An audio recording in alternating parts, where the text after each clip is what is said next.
look at you and then give you prison garb and move along your way. I'm sorry, is the shower and look at you cursorily, are those separate things, or is it during the shower? Because before or during. Your friend places a lot of significance on how close right. the examination is. So under that policy, how close was the examination? Yeah, it almost certainly would have been about an arm's length, because the problem is if you're exchanging clothes with somebody, you're handing them clothes to change into, it's sort of hard to be longer than arm's length and actually get the clothes into his hand. So that's he could reach out, right? Okay, 2 arms length. Well, that's not right. They could take but I'm not, that's not right. You could take the clothes off, put them in a bin, right. the person examines the bin. Right, and that's actually what they do in Essex. In Essex, they do it that way. The difference between Essex is that Essex, in fact, does have, part of the problem is terminological. Burlington is basically a body visual observation, and the district court said that's unconstitutional. That just observing at all is unconstitutional. To some extent, it seems to me my friend here has given up that part of the district court's decision, which then clearly the Court of Appeals, to the extent it reversed that part, ought to be affirmed on that ground alone. For more than 2 feet or less than 2 feet. Right, although that was not the district court's theory. The district court didn't say 2 feet. What happened? Do we know? Was his within 2 feet or not within 2 feet? Well, it depends on whose version of it. You have to remember the district court granted summary judgment to the plaintiff in this case. So you would have to interpret, you'd have to give us the benefit of the interpretation, which was that it was more than 2 feet. But the Court of Appeals reversed, of course, without regard to that, because the Court of Appeals said, look, if you apply this Court's decision in Bell versus Wolfish, it doesn't matter, because you can engage in a much more intrusive true body cavity search, which frankly is more intrusive than even what Essex County does in this case. Because he wasn't asked to bend over and to have a body cavity anal search. What he was asked to do was to squat and cough, in the event that because ordinarily that'll cause the contraband then to fall out, and you can catch it under those circumstances.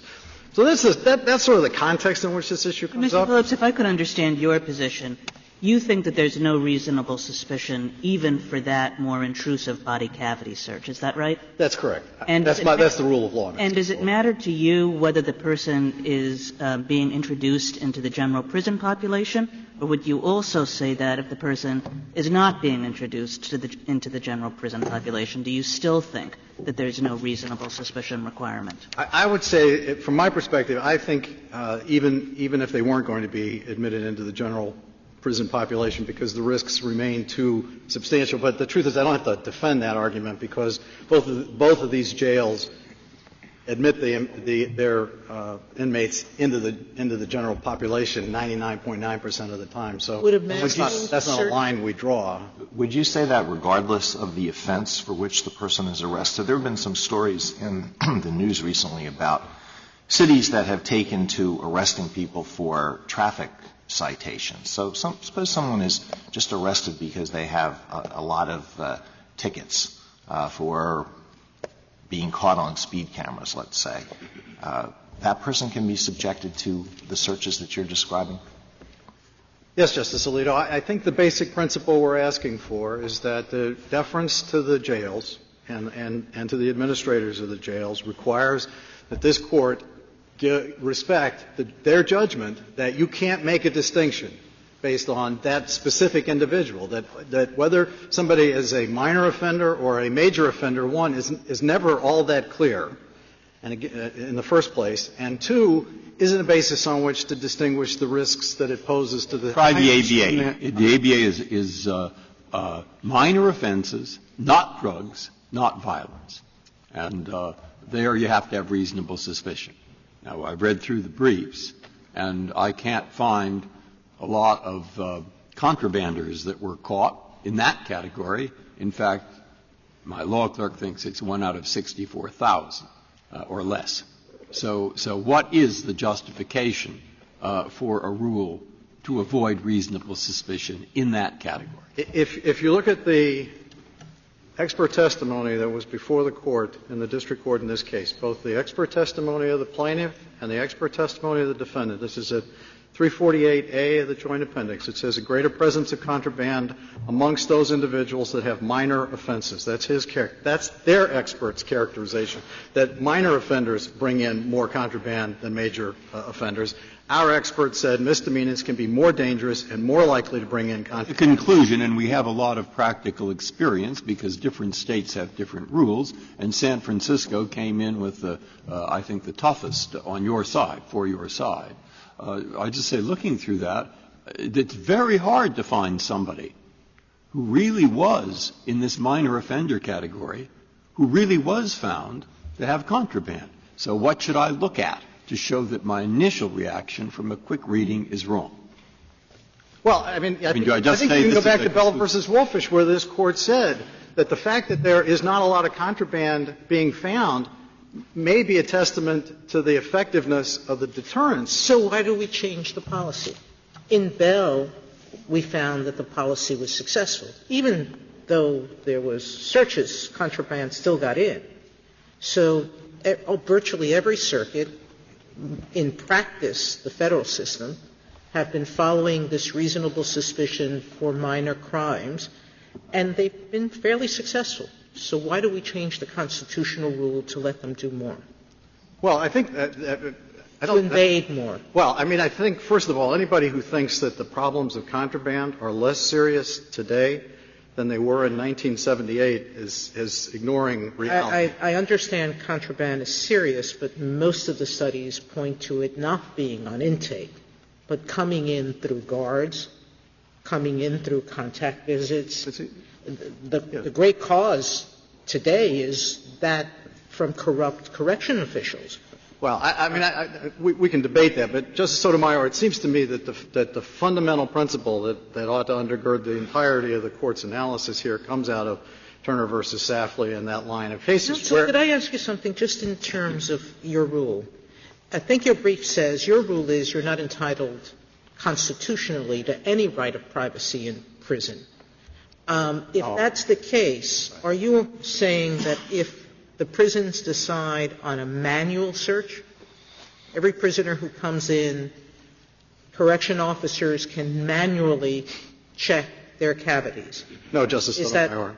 So there is some privacy right. I can be clear about this. It seems to me that Hudson versus Palmer and the history of the Fourth Amendment clearly suggests that there is no reasonable expectation of privacy of being viewed naked in a prison. And therefore, the ordinary Burlington approach of having somebody take a shower and looking at him or her naked for tattoos and health and the incidental contraband, clearly constitutional, clearly doesn't even raise a Fourth Amendment issue. When you get beyond that point and start to begin what Essex does, which is not a true anal cavity search, but simply an anal-focused and genital-focused search, I think that is subject to the Turner versus Safley and or the Bell versus Wolfe standard. Justice Alito's question. Isn't one of the factors that we look at under the Fourth Amendment reasonableness? And should we be thinking about the fact that many of these people who are now being arrested are being put into general populations or into jails, sometimes not just overnight, but for longer periods of time, like this gentleman, for 6 days, before he sees a magistrate? Should we be considering a rule that basically says your right to search someone depends on whether that individual has in fact been arrested for a crime that's going to lead to jail time or not? Whether that person's been presented to a magistrate to see whether there is in fact probable cause for the arrest and detention of this individual? I mean, there is something unsettling about permitting the police to arrest people for things like kids who are staying out after curfew with no other Justice Sotomayor, I think what is disturbing about this case is, in fact, that he was arrested under circumstances in which he candidly shouldn't have been arrested as a matter of state law. I understand that. But I think to change the constitutional rule and to change the Turner versus Safley and Bell versus Wolfish standards and ignore what the underlying inquiry should be here, which is these policies, which apply across the board, impinge constitutional protections, but nevertheless represent the good faith judgment of our jailers. But what are we doing with the presumption of innocence? That's also a constitutional right, and so shouldn't the degree to which a search is permitted be conditioned in some way on whether or not this person has been presented to a magistrate? If you ask me the way I would analyze it, if you want to adopt a different set of standards about who ought to be arrested and who ought to be taken to jail, that's fine. I understand that. But I think once you're talking about actually bringing someone into the jail to be admitted into the general population in what is, without question, one of the most dangerous, most risky environments, in that context, I would hope that this Court, rather than asking individual jailers to make decisions on the basis where they clearly will not have the kind of information you're asking them to make, and where if they make a judgment wrong in either direction, all it means is litigation. I thought your friend said that is exactly what you do with respect to the visual body cavity search, reasonable articulable suspicion, under the new policy. That's what we do with a true anal body cavity search. We changed the policy to be sure. Right. We changed the policy because of litigation concerns. Well, now, as I understand it, with respect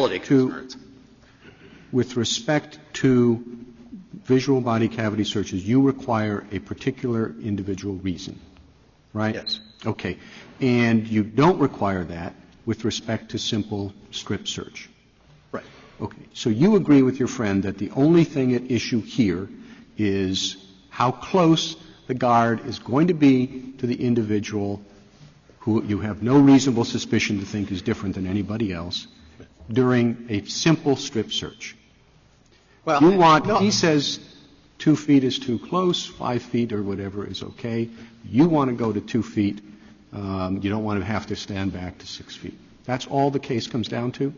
You can characterize it that way. I mean, I think the better way to think about it is that what Essex wants, what Essex policy permitted it to do was to examine the I'm not interested in what Essex policy permitted it to do in the past. I'm looking at the new policy. All right? Under the new policy, you have reasonable articulable suspicion for everything except simple strip search and observation. Well, see, that's the problem, is that the language there is different, because the truth is that the line that the new policy draws is between a true, what I think Bell versus Wolfish was describing, where you ask the inmate to bend over and expose his or her anus for a cavity search. On that score, we don't do that. But we do, in fact, ask. I'm sorry, could I finish and find out what you do? You said we don't do that. We do what? Right. What we do is ask the individual to lift his genitals and to squat and cough. Okay. So you do more than a simple strip search.